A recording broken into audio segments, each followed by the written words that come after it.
항상 똑같은 옷을 입어서 다 들으실 것 같아요. 자, 우리 할렐루야 샬롬하고 오늘 우리 아주 기쁘게 찬양한 처음인 것 같아요. 그렇게 처음부터 끝까지 기쁘게 찬양하게 우리 예지 쪽부터 예지 축복하면서 아마 분명히 이제 그 찬양의 기쁨을 느꼈기 때문에 힘들고 어려울 때는 하라고 안 해도 막 나와서 찬양하겠다 할 것 같아요.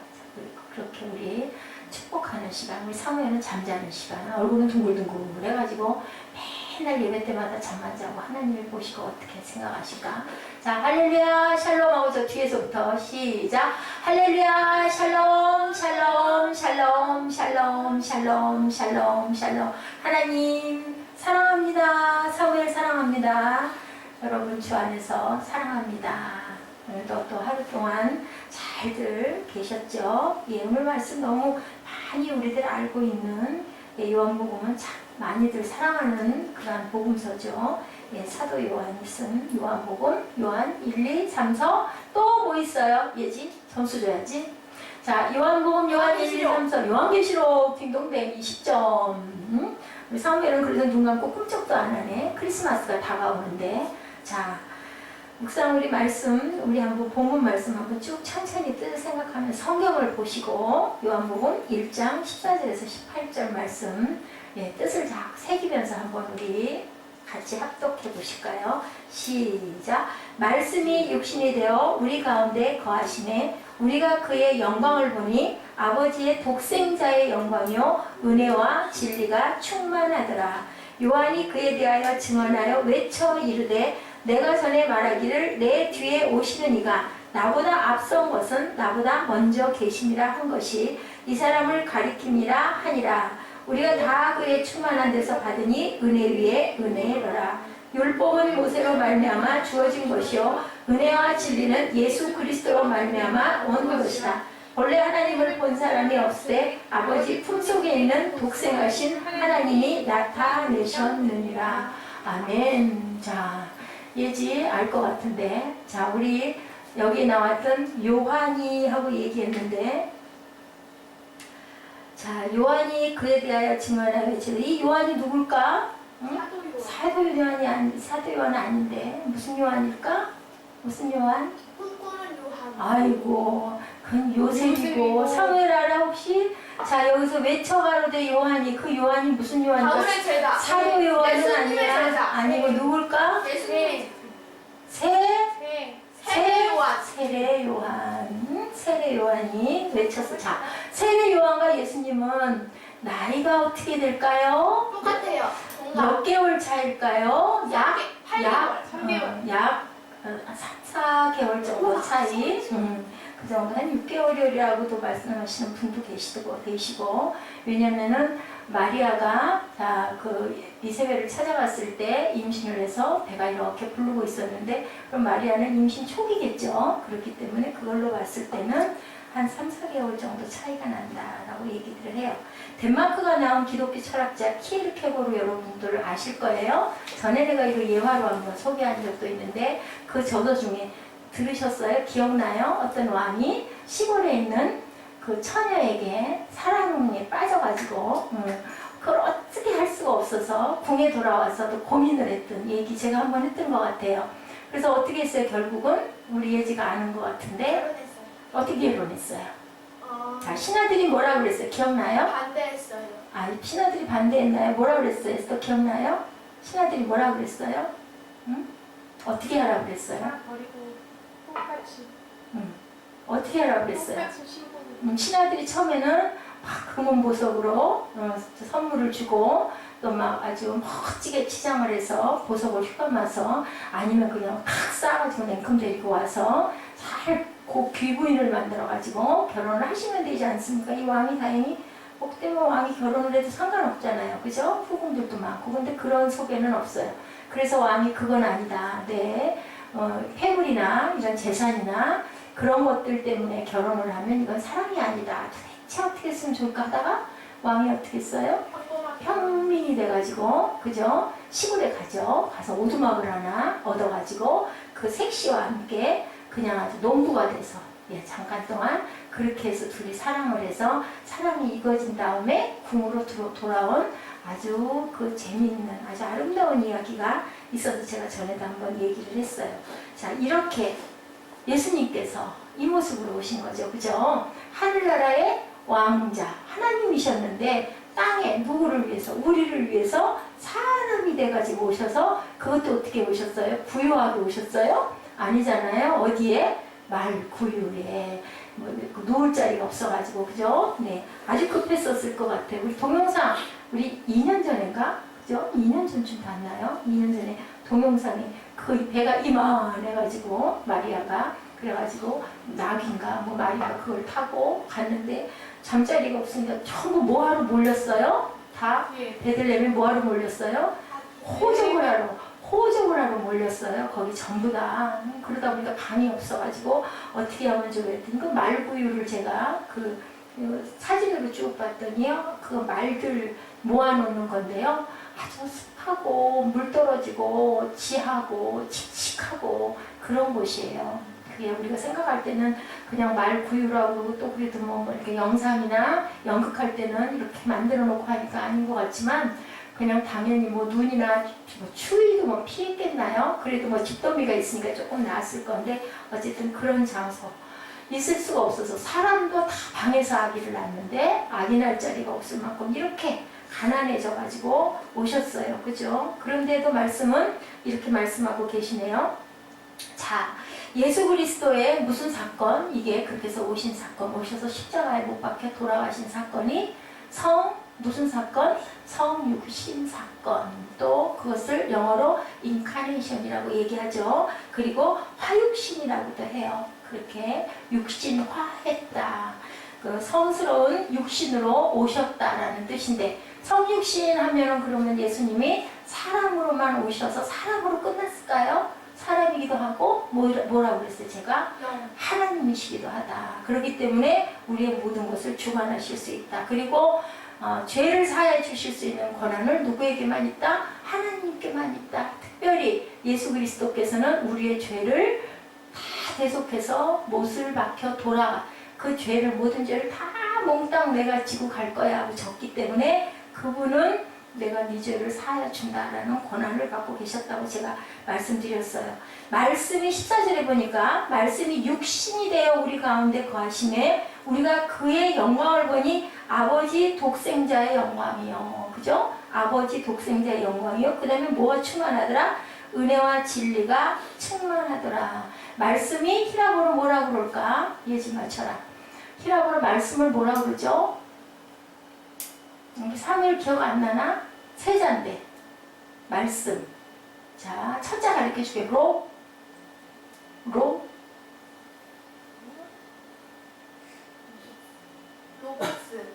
로고스라고 그래요. 말씀이 육신이 되어서 이 부분은 말이 아닌 누구라고? 말이 아닌 우리 언어가 아니라 말씀이 이 부분은 그냥 말씀 자체가 아니라 누구라고? 육신이 돼서 오셨다 하면 누구라고? 예수 그리스도.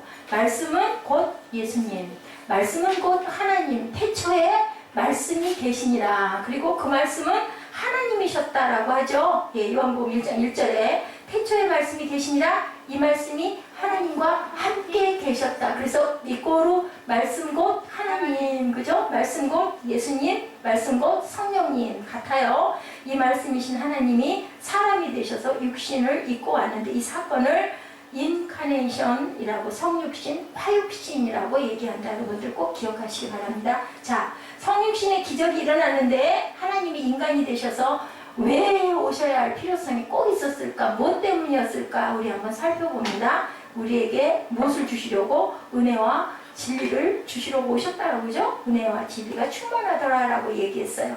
그가 인간이 하나님이 되셨다고 더 이상 하나님이 아닌 게 아니라 하나님이시기도 하고 육신도 입고 오셨다. 그래서 우리의 고통과 가난과 눈물과 아픔을 다 아셨다. 그러죠? 그래서 내일 일을 염려하지 말라는 것도 저는 늘 그걸 느껴요. 이 예수님이 세상의 공고함을 너무너무 잘 아셨구나. 그렇기 때문에 내일 일을 근심하지 마. 무엇을 먹을까? 이거 얼마나 가난했겠어요. 그거 걱정하고 왜냐하면 목수의 아들로 태어나서 예수님 역시도 공생의 30년 기간 동안 힘드셨을 거예요. 근데도 아주 효자였다고 그러죠. 멍에를 그 근처에서 소문이 날 만큼 소몽회를 잘 만들었다. 그러니까 손재주도 굉장히 있으셨던, 예, 아주 그 공예를 잘하셨던 그러한 예수님이시기도 하구나라는 생각이 들어요.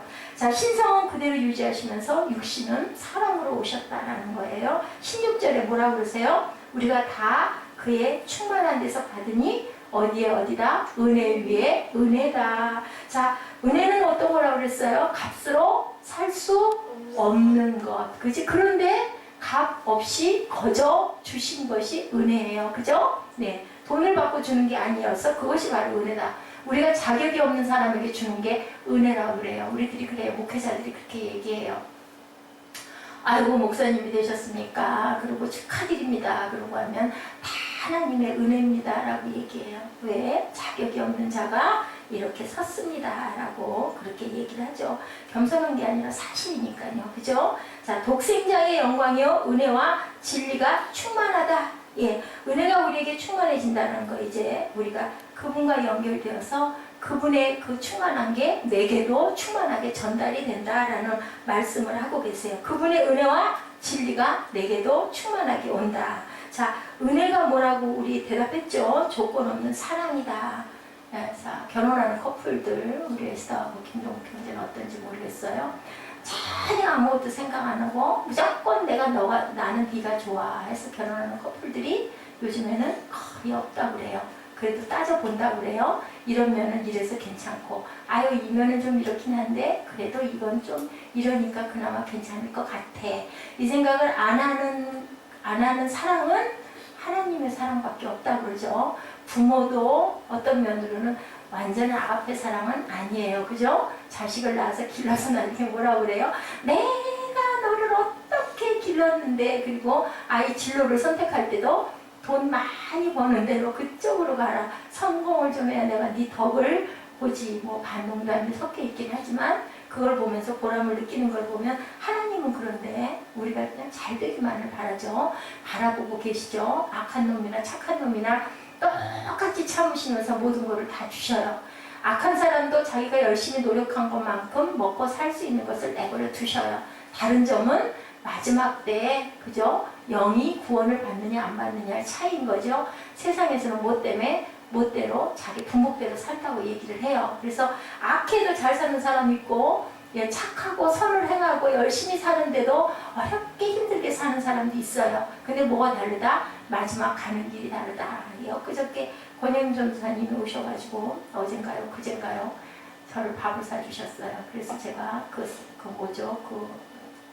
이 앞에 있는 샤브샤브 그거를 가서 같이 먹었는데 처음에는 참 맛있었는데 손님이 조금 줄어서 자리가 없을 것 같아서 갔는데 자리가 있었는데 들어가 보니까 예, 사람이 좀 줄었어. 왜 그랬을까 하고 봤더니 나오는 음식이 가지수가 많이 줄고 먹을 게 별로 없더라고요. 그래서 이러면 음식점이 어려워지는데 라는 얘기를 했어요.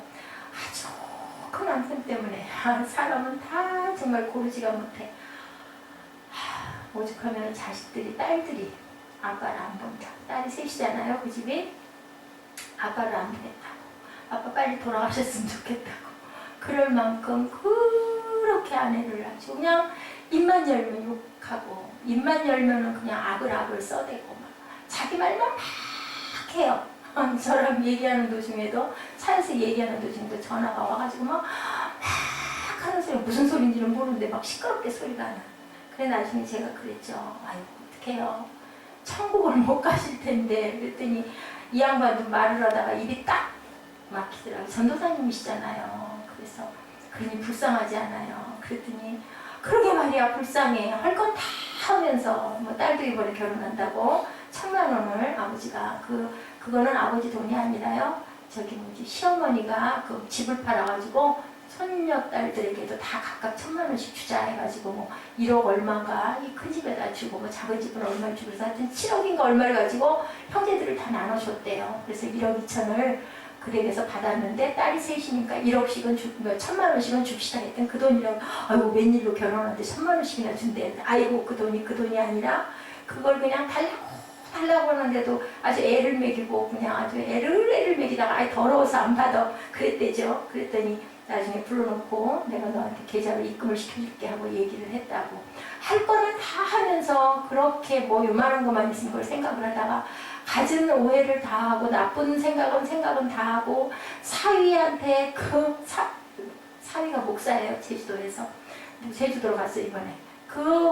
뭐 사역을 해가지고 막 굉장히 바쁜데 뭐 유치부에 뭐 청년부에 뭐 중등부에 거기는 목사님이 부목사님 그건 한 분이래요. 교회는 큰데 아주 정말 눈코 뜰 새 없이 그 월급 120 받으시면서 그렇게 아주 힘이 밤 12시까지 아주 그냥 아주 된매를 맞고 가신 것 같아. 그래도 자기 마음대로 할 수 있어서 마음이 편하다 하시더래요. 하여튼 그 사위가 이 전화를 받아야 돼 안 받아야 돼 아내한테 전화를 해가지고 그럴 만큼 그거 참 문제예요. 그죠? 그분도 아마 그 속에 마음에 막 쌓인 거 섭섭한 거 소외감. 제가 그 결혼식 때 둘째 딸 결혼식 때 가보니까 남편분이 그러고도 남겠다라는 생각이 딱 눈으로 볼 때도 그래요. 우리 권혜임 전사님은 풍채가 있잖아요. 게다가 막 화장하고 한복 입고 그냥 또 뭐 예쁘게 하고 계시니까 그냥 머리도 그렇고 막 너무 화사하고 귀부인 티가 뒤럭뒤럭 나는데 이 바깥 양반은 그냥 양복을 입으셨는데 그냥 아주 보기부터가 아주 초라하게 보이는 거야. 아주 보기부터가. 그러니 얼마나 본인이 그것에 자격증이 수십 개씩 된대요. 공부를 그렇게 좋아해가지고. 그런 양반이 어찌 그건 뭐예요? 결국은 하나님을 믿었더라면 얼마나 좋을까. 하나님 못 믿고 안 믿는 거죠. 왜냐면은 자기 동생 남편이 목사잖아요. 거기 가자 그러면 안 간대요. 니나 가라 그러고 욕을 하는 거야. 내 동생 남편인데 니까지 자식이 뭘 하느냐 막 이렇게 인정하기가 싫은 거죠. 결국은 그거 뭐예요? 제가 왜 이 말씀을 드리냐면 천국이 임할 수가 없는 성품. 그게 바로 그런 성품이에요. 그걸 어떻게 고치냐고요. 그러니 돌아가시기 전에 이 권영임 전사는 큰 숙제인 거예요. 다른 사람도 아닌 자기 배우자가 그러니 이거를 구원을 못하면 내가 앞으로 하나님께 가서 아니 그 집안 식구들이 시어머니로부터 신우까지 그 집안이 이 권영임 전도사 때문에 교회 갔었잖아요. 그 신우 남편이 안 믿는 사람이었는데 그게 시어머니가 전도받는 바람에 딸들이 다 예수를 믿게 돼서 아니 그런 역사가 있는데 세상에 자기 남편만 그걸 구원을 못한 거예요. 전도사 노릇을 하려면 뭐부터 해야 돼요? 자기 배우자부터 자기 자녀부터 일단은 전도사가 돼야 되는 거예요. 내가 전도사가 돼서 그런 얘기를 하다가 나뉘었어요. 급하게 또 시어머니 때문에 그냥 아주 정신을 못 차리고 뛰어가시더라고요. 또 할 건 또 다 하셔요. 그러면서도 치과에 왔다 그러고 저한테까지 와가지고 저하고 밥을 먹고 가셨으니까 이렇게 은혜와 진리가 충만하다. 은혜가 우리에게 충만해진다는 거죠. 우리가 그분과 연결되어 있어서 뭐가 되기 때문에 하나이기 때문에 포도나무에 우리가 매어 있는 뭐예요? 우리는 가지이기 때문에 먹는 가지가 아니라 나뭇가지이기 때문에 거기 열매가 풍성하게 맺히려면 그 진액을 잘 빨아들여야 되죠. 그렇게 해서 먹어야 우리가 튼튼하게 열매를 맺힐 수 있기 때문에 우리는 뭐만 하면 돼요? 무조건 붙어 있으면 돼요. 무조건적인 사랑은 부부에게도 없다라고 얘기를 하는 거죠. 너희는 그 은혜에 의하여 믿음으로 말미암아 구원을 받았으니 8절이죠. 이것은 너희에게서 난 것이 아니요 하나님의 선물이다. 그 사랑의 선물을 우리가 계속 공급을 받고 살아간다라고 있어요. 자, 어메이징 그레이스의 그 가사가 나 같은 죄인 살리신. 저는 제가 이 설교를 이렇게 준비할 때는요. 그래서 찬양이 좀 각별해요. 그냥 찬양 가사가 그렇게 어떨 때는 제목이 뭔지 몰라서 막 헤맬 때도 있어요. 이 어메이징 그레이스의 가사가 나 같은 죄인 살리신 그 은혜 놀라와. 그러죠? 잃었던 사랑 찾았고 광명을 얻었네. 하나님의 사랑을 찾았으니 아까 그 전도사님 남편분 같은 경우에는 사랑을 찾으셨어요? 못 찾았잖아요. 지금도 헤매고 계시고 광명 아니잖아요. 깜깜하잖아요. 그죠? 칠흑이에요. 칠흑. 절망이에요. 그렇기 때문에 우리가 빛 가운데 있으면 분명한 건 구원을 받은 사람들이다.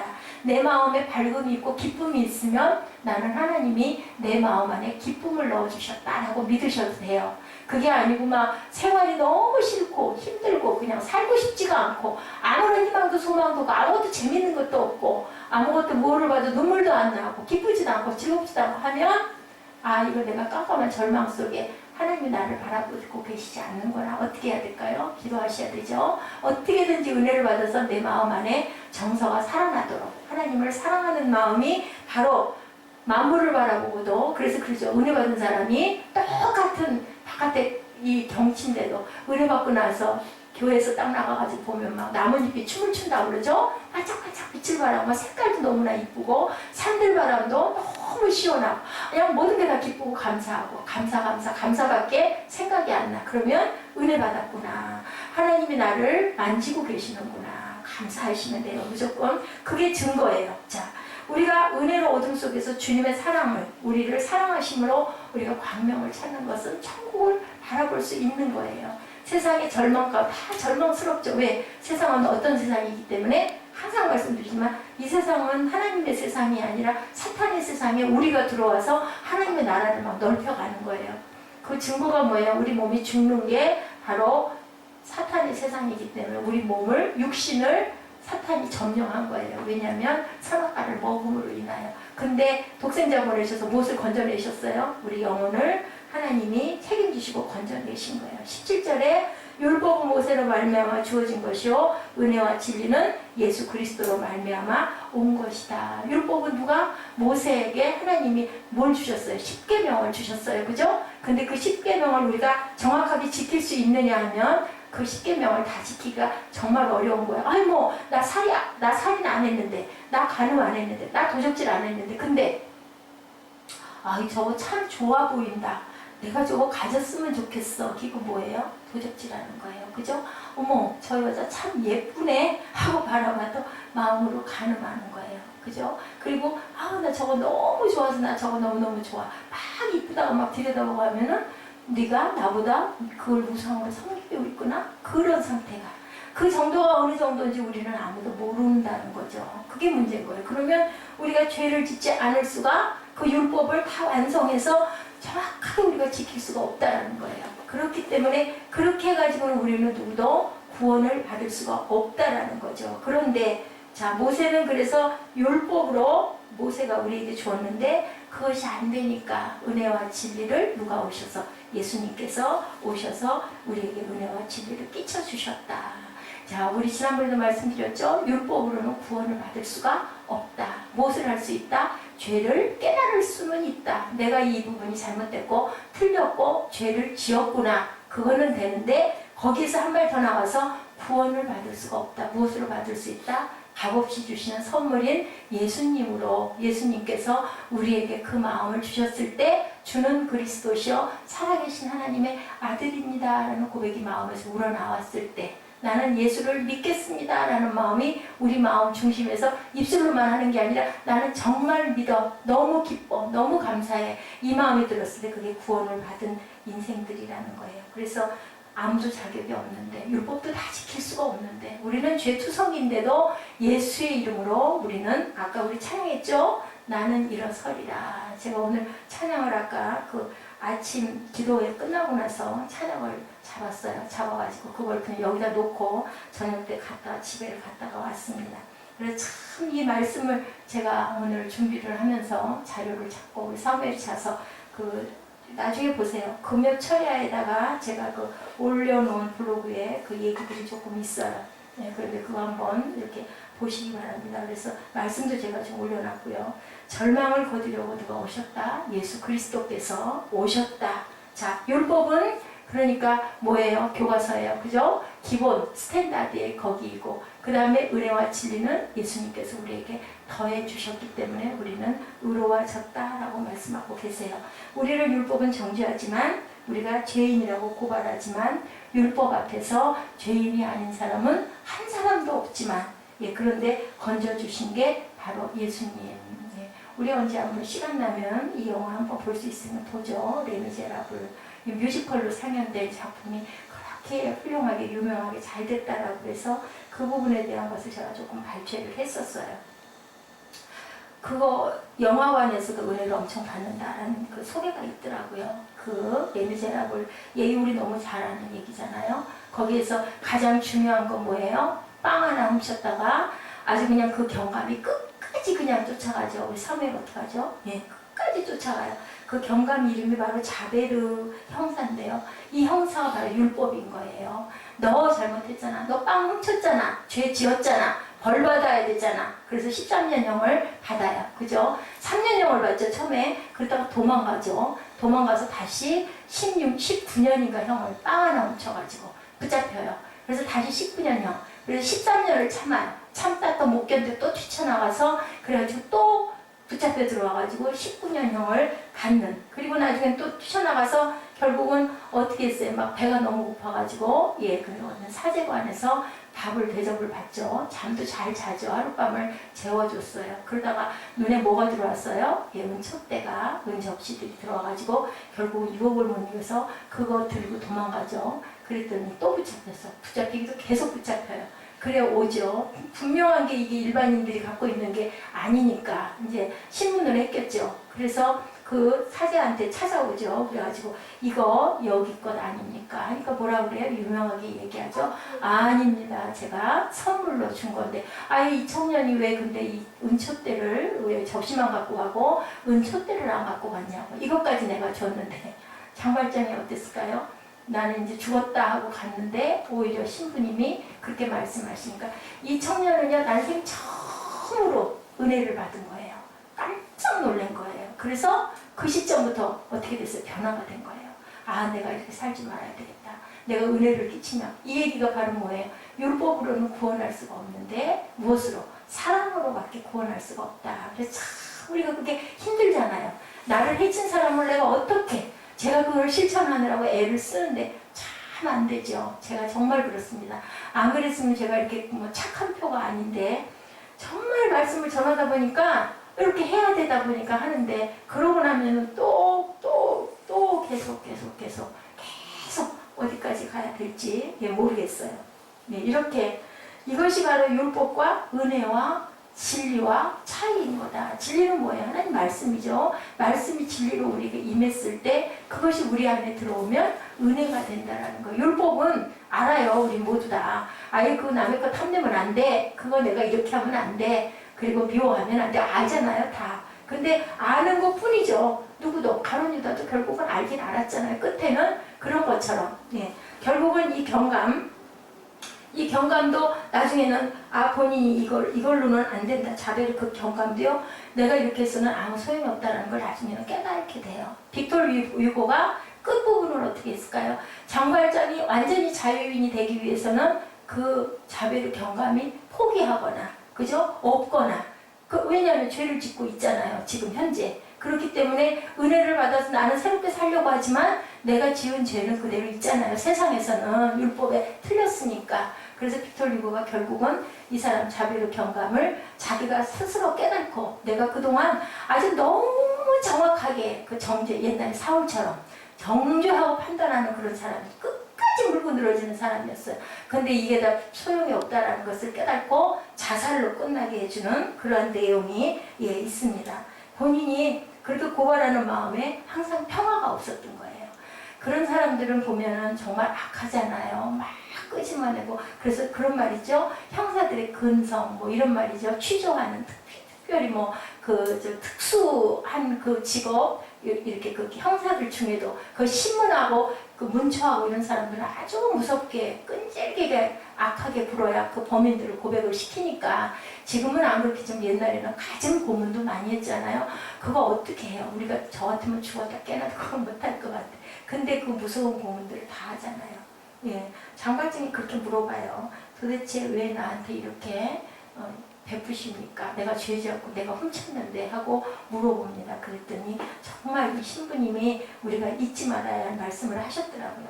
나는 그대 영혼을 사서 하나님께 드리고 싶었네 라고 얘기를 해요.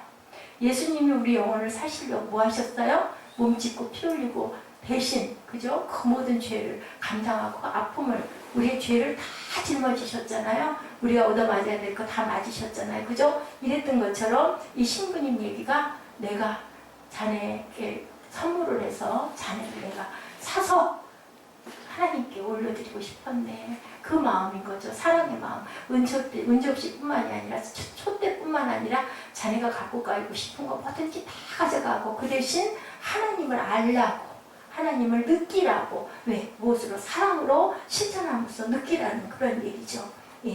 이것이 2000년 전에 이 땅에 오신 인카네이션의 사건, 주님이 그래서 오셨다는 거, 무엇을 실천하시려고? 사랑을 실천하시려고. 율법으로는 절대 사람이 변화될 수가 없다라는 거죠. 자, 우리 옆에 분들에게, 자, 은혜가 당신에게 하고 축복하시기 바랍니다. 은혜가 당신에게, 은혜가, 하나님의 은혜가 당신에게 임하시기를 바랍니다. 아멘. 네.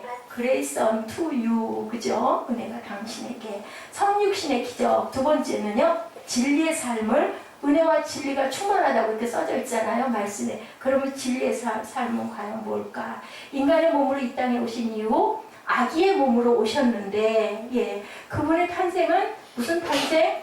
자, 그 모습을 볼 수 없었더라라고 본문에 기재되어 있어요. 독생자의 영광을 아무도 그 모습을 볼 수가 없었다라고 하는데, 여기에서 바로 오신 분이 누구예요? 하나님이 직접 오셨다라는 거예요. 하나님이. 가장 중요한 것은 하나님이 직접 오셨다. 네. 14장에 보니까 14절에서 18절 말씀에 뭐라고 그러셨어요? 14장 18절 말씀이었던 것 같은데, 우리 본문 말씀 한번 좀 보실까요? 1장 14절에서 18절이죠. 제가 지금 좀 장소를 잘못 놨네요. 요한복음 1장 14절에서 18절 내용에 제가 아까 잠깐 본 것 같은데요.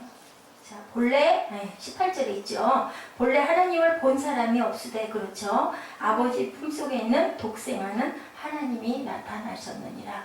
하나님 본 사람 아무도 없잖아요.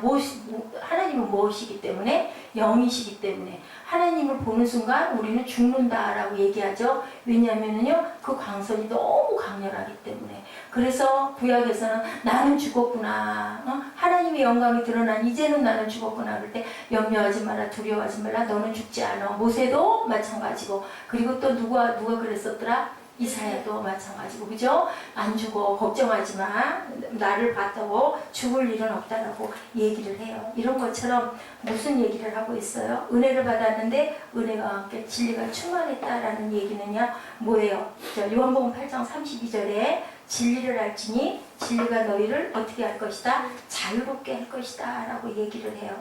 예, 자, 자유의 반대는 뭘까? 자유의 반대. 자, 자유로운 사람, 그 다음에 자유롭지 않은 사람이겠죠, 반대가. 자, 그런 사람은 어떤 사람? 자유롭지 않은 사람은 어떤 사람? 어떤 사람들이 자유롭지 않아요? 다시는 너희가 뭐에 멍에를 매지 않는다? 종이 자유한 사람 아니잖아요. 시키는 대로 해야 되잖아요. 노예, 그죠? 이제는 너희에게 종의 멍에를 매지 않게, 이제는 너희는 누구다? 내 자녀다 라고 얘기했어요. 양자의 영을 내가 주겠다. 그게 바로 뭘까요? 은혜죠. 은혜로 내가 이제는 종이 더 이상 아니에요.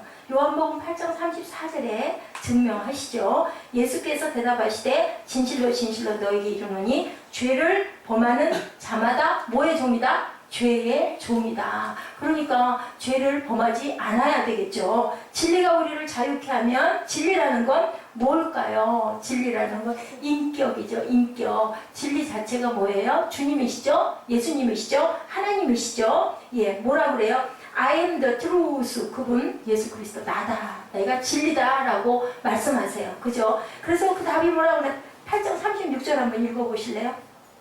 그러므로 아들이 너희를 자유롭게 하면 너희가 참으로 자유로우리라. 내가 진리다. 그러니까 내가 너를 자유롭게 해줄게.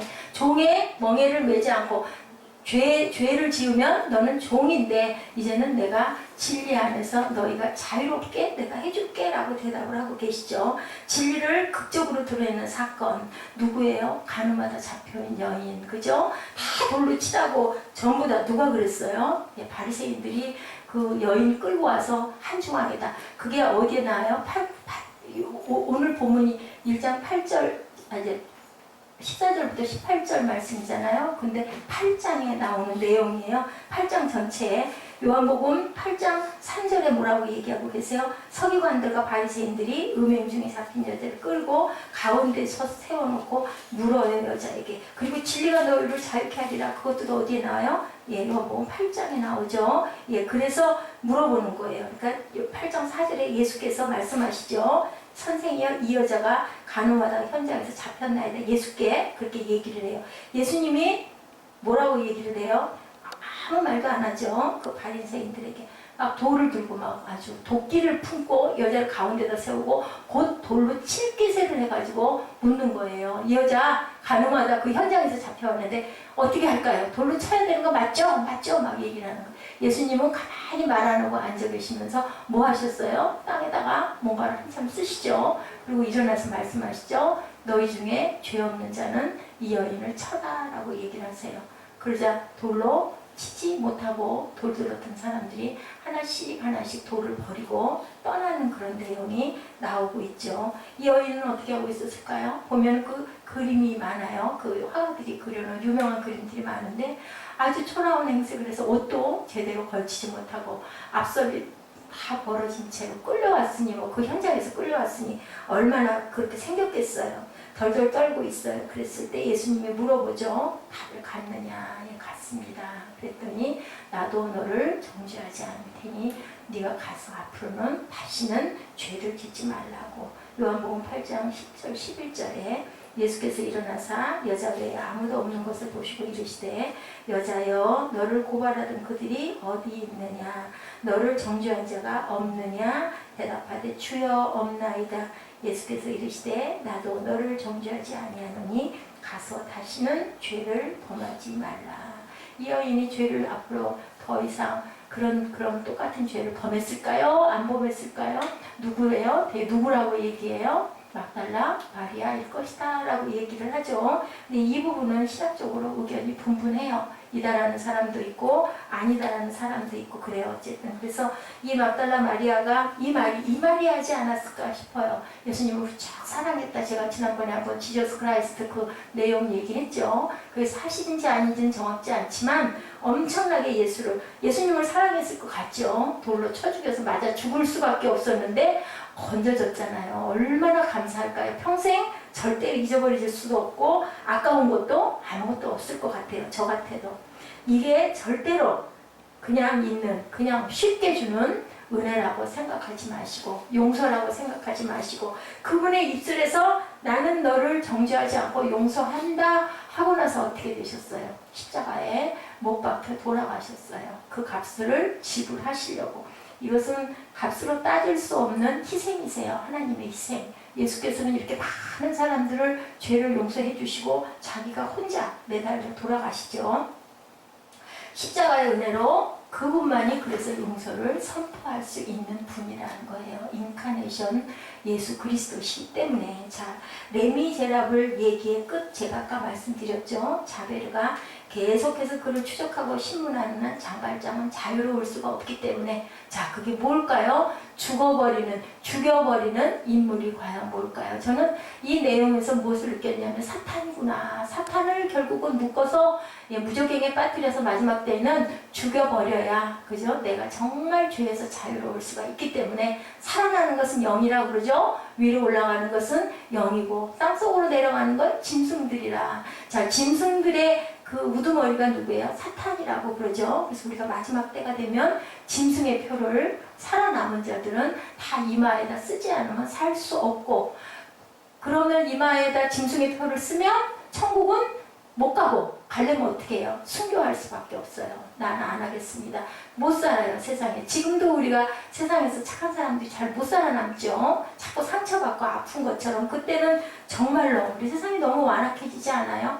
그런 시대가 온다라는 거죠. 살려면 어떻게? 내가 영원히 살려면 하나님을 믿는다고 고백하려면 옛날에 순교자들처럼 나는 그냥 죽겠습니다. 짐승의 표 이마에다 받지 않겠습니다 하면 죽어야 되는 거예요. 죽으면 그때 순간에 너무 아프고 정말 끔찍하지만 그것도 힘을 주시면 순교는 그래서 한다고 그러죠. 힘을 주시면 우리 영혼은 영혼이 살아나니까. 장발장은 어떤 그 상황에 이 자벨의 형사를 죽일 수 있는 기회가 있었대요. 레미제라블 내용에. 근데 장발장은 죽이지 않았대요. 이렇게 죽이지 않았던 게 누가 있었어요? 다윗이 사울을 죽이지 않았죠. 하나님의 권한이다 라고 죽이지 않았는데요. 이렇게 되고 나서 자벨은 은혜를 한 거예요. 내가 나를 죽일 수도 있었는데 죽이지 않는 거기서 또다시 자벨은 은혜를 장발장처럼 그 신부를 통해서 은혜를 느낀 것처럼 또 자베르 그 형사도 은혜를 느낀 거예요. 내가 잘못됐구나를 깨닫고는 자살로 끝을 내는 그러한 내용의 이야기. 여러분들 아시겠죠? 사도 그 바울 사도의 이야기 역시도 한 그 여인이 한 남자의 아내가 될 줄 알고 시집을 왔는데요. 남편이 엄청난 폭군 같은 남편이었대요. 그러면서 나는 너를 노예로 사왔어 라고 선포를 했다고 그러죠. 가장 채찍질에 아주 아내를 그렇게 때리고 무섭게 잔인하게 다뤄요. 그러면서 노예 문서를 들고 너는 내 노예다, 내가 너를 사왔다 라고 두들겨 패는 거예요. 겁의 문서를 들고 여인을 박해해요. 율법과 우리의 관계를 설명한 구절인데요. 여기에 답이 로마서 7장 2절에 얘기하고 있어요. 여기서 자유로우려면 우리는 과연 어떻게 돼야 될까? 한번 우리 로마서 7장 2절 한번 읽어볼까요? 남편 있는 여인이 그 남편 생전에는 법으로 그에게 매인바 되나 만일 그 남편이 죽으면 남편의 법에서 벗어나느니라 라고 얘기를 해요. 벗어날 수 있는 유일한 길은 옛날에는 이혼할 수 없었기 때문에 그죠? 죽으면 자유롭다라고 바울이 얘기하고 있습니다. 그러면 거꾸로 얘기해서 이제는 그 남편이 나를 그렇게 채찍질을 하고 내가 너를 사왔어 노예 증서를 보여주고 막 선포를 해. 너는 노예야 내 거야 막 이렇게 얘기를 해. 그러면 이 아내가 생각할 때 그 남편이 죽어야 내가 자유로워지잖아. 그 생각을 하겠죠. 근데 남편이 죽어라 라고 생각하는 건 죄일까요? 아닐까요? 죄예요. 죄예요. 그러면 어떻게? 남편 죽으라고 하면 나도 죄를 짓는 거니까 천국을 못 가는 거예요. 그죠? 그래서 그러면 어떻게 되면 이 남편이 변화되면 이 남편이 죽는 것보다 변화돼서 새 사람이 되면 둘 다 행복하겠죠? 둘 다 살아나겠죠? 그래서 바울 사도는 여기서 그 얘기를 하는 거예요. 옛 남편은 법으로 나를 구속했지만 변화돼서 사랑 속에서 새롭게 거듭나면 남편도 살고 나도 사는데 그렇게 만드는 게 너무 어려운 거죠. 그래서 바울 사도는 계속 얘기해요. 되도록이면 믿는 자하고 결혼해라. 그렇지만 너무 좋으면 안 믿는 자, 안 믿는 아내나 안 믿는 남편이어도 결혼을 해라. 뭐라 그래요? 누가 아냐? 그 남편이 구원받을 수 있을지. 아내를 통해서. 그 아내가 남편을 통해서 구원받을 수 있을지. 근데 중요한 것은 그것을 꼭 이루고 가라는 거죠. 따로따로 가지고 가서는 너희들이 복될 수가 없다라고 얘기를 해요. 로마서 8장 15절에 말씀하고 계시죠. 너희는 다시 무서워하는 종의 영을 받지 아니하고 양자의 영을 받았으므로 우리가 아빠, 아버지라고 부르짖는다. 예수님을 만나는 순간 우리는 뭐가 되기 때문에 이제는 내 아버지가 되기 때문에 우리는 종의 영을 절대로 받지 않는다. 예수님을 만나는 순간 우리는 누구의 제자? 예수님의 자녀가 되고 자유의 신부가 되고 자유의 아들이 되기 때문에 종은 더 이상 아니다. 네. 레미제라블의 장발장이요. 어느 날 이 놀라운 은혜를 느끼고 이런 노래를 지어서 불렀대요. 그렇습니다. 끝나서 마칩니다. 자, 아름다운 예수님, 스윗 지저스예요. 자, 내가 누구인지 아시지요? 난 밤중의 도둑, 개처럼 피해 다니던 자. 이게 노래랍니다. 지고의 부르짖음밖에 남지 않았는데 당신이 보낸 그는 나를 형제라 부르고 그는 나를 믿는다고 합니다. 당신은 그날 내 영혼을 만지시고 내게 사랑을 가르쳐 주셨나이다. 그리고 나를 묶는 대신에 나에게 자유를 주셨나이다. 그리고 내가 한 번도 가보지 못한 길을 가게 하셨나이다. 이게 뭘까요, 여러분? 복음이에요. 그죠? 장발장은 이거를 그 신부를 통해서 느낀 거예요. 1000만 마디 말보다 하나의 사랑의 행동이 그렇게 따뜻한 감동이 오는 거죠. 제가 아까 참 마음이 안 좋았는데 에스더가 와가지고 이렇게 뒤에서 참 그런 걸 참 잘해요. 저보다 아주 훌륭한 거를 갖고 났어요. 평소에 그 톡톡거리고 팩팩거리는 건 있는데 그래서 아마 우리 김종국 형제가 살아나지 않을까. 그게 없었으면 못 살았을 건데 그렇게 뒤에서 뭐 이렇게 안아주고 뭐가 안 좋은 일이 계셨어요 하고 물어보는데 그냥 때로 가끔 무심하네 하는 생각이 들었던 모든 게 그냥 한 번에 뭐처럼 녹아요? 아이스크림이 녹듯이 싹 녹아보면 그게 바로 상처를 만지는 거예요. 1000만 마디 말보다. 그래서 우리 상담이 뭐라고요? 그냥 들어주는 게 1시간이고 2시간이고 그냥 마음이 풀릴 때까지. 아까 예지 성령이여 임하소서하고 그렇게 소리 지를 때 어땠어요? 가슴이 시원해지지 않아요? 그래서 노래를 하는 거예요. 찬양을 하는 거예요. 그죠? 그게 은혜예요. 그 느낌이 오면 그다음부터 살 수 있어요. 내가 힘들 때 무조건 찬양을 큰 소리로. 그럼 예배를 기다리게 되겠지. 집에서 그렇게 잘 안 되잖아. 그지? 여기 와가지고 반주에 맞춰가지고 막 크게 노래 부르면 찬양하면 마음도 확 트이고 그리고 또 은혜가 넘치고 그러게 바로 내가 봉사를 할 때 내가 섬김을 할 때 그런 마음이 오면 하지 말라고 그래도 하게 되는 거죠. 이게 바로 복음이라는 거. 그래서 너는 자유라.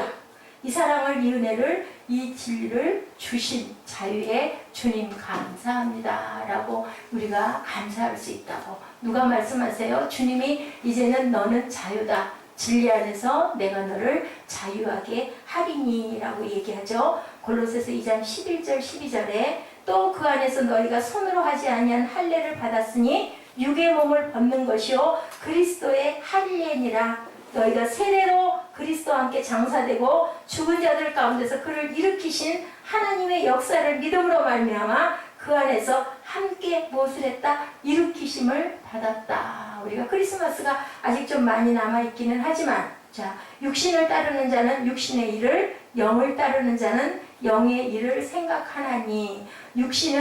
육신의 생각은 뭐예요? 사망이요. 영의 생각은 생명과 평안이라고 얘기를 해요. 육신의 생각은 하나님과 원수가 되지만 하나님의 법에 굴복하지 아니할 뿐 아니라 할 수도 없습니다. 뭐는? 육신의 생각은. 육신에 있는 자들은 하나님을 기쁘시게 할 수 없다. 이 로마서 말씀이요. 제가 어디서부터 시작을 했냐면요. 기도의 시작이 며칠 안 됐는데 로마서부터 시작을 했어요. 우리 블로그에 보면요. 세빈 묵상이라는 코너가 하나 생겼어요. 거기 제가 기도회 하고 나서 보통 한 7장 정도씩 이렇게 넘어가거든요. 7, 8장씩. 거기에서 그 제 마음에 감동이 왔던 다른 거 아무것도 안 해요. 그냥 성경 구절만 쭉 이렇게 해서 올려놨어요. 근데 이 말씀이 너무 귀해요. 8장 8절에 육신에 있는 자들은 하나님을 기쁘시게 할 수 없다. 그냥 이해가 되잖아요. 알아듣잖아요. 그죠?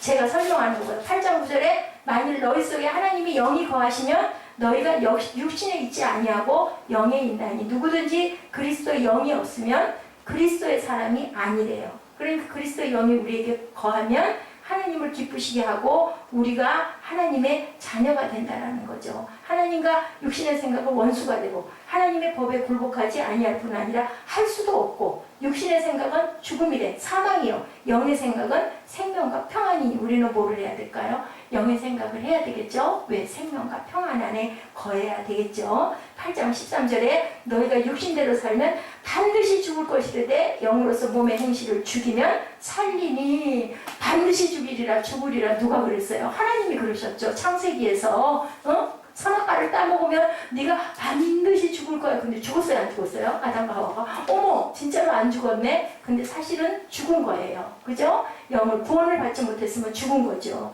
영원히 살 수 있었는데 죽게 된 거예요. 그래서 쫓겨났죠. 14절에 무릇 하나님의 영으로 인도함을 받는 사람은 곧 하나님의 아들이라. 우리 8장 15절부터 17절까지 우리 함께 합독할까요? 찾으셨으면 함께 합독의 뜻을 생각하시면서 너희는 다시 무서워하는 종의 영을 받지 아니하고 양자의 영을 받았으므로 우리가 아빠 아버지라고 부르짖느니라. 성령이 친히 우리의 영과 더불어 우리가 하나님의 자녀인 것을 증언하시나니 자녀이면 또한 상속자 곧 하나님의 상속자여 그리스도와 함께 한 상속자니 우리가 그와 함께 영광을 받기 위하여 고난도 함께 받아야 할 것이니라. 아멘. 영광을 받기 위하여 고난을 받는다라고 말씀. 고난을 받아도 우리가 죽을까요? 살까요? 그죠? 결국은 살게 되는 거죠. 우리 다시 마지막 날에 성령이여 임하옵소서 찬양하시고 잠깐 기도하는 시간. 오늘 예배가 조금 길었습니다. 한 15분, 20분 때 끝나는 한 10분 이상 조금 딜레이가 됐는데요.